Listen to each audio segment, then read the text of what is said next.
ఎవరికి శ్రమ, ఎవరికి దుఃఖం, జగడములు ఎవరికి, కారణం లేని గాయములెవరికి, కలతకనులెవరికి, ద్రాక్షారసముతో కాలం గడిపే వారికే వ్యసనం, మెరిసే రంగును చూసి మోసపోతే పాములా కరుచును ఆఖరి క్షణం,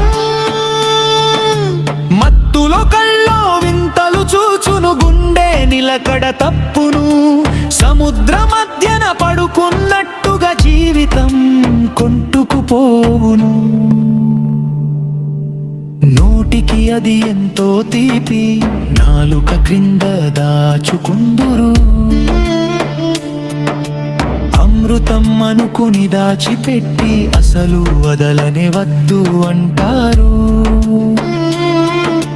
కాని కడుపులో చేరిన తక్షణమే అది విషమై మారిపోవును.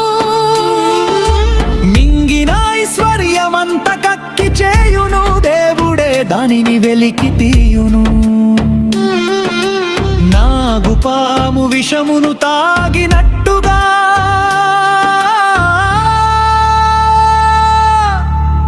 ఆ మత్తు ప్రాణమును తీయును.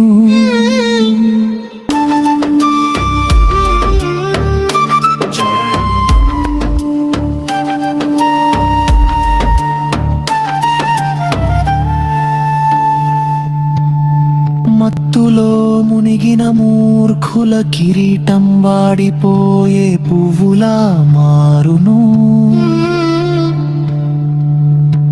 యాజకులు ప్రవక్తలు సైతం మద్యము చేత తూలిపోతున్నారు. ద్రాక్షారసము వారిని మింగివేసింది, దారి తప్పి తిరుగుతున్నారు.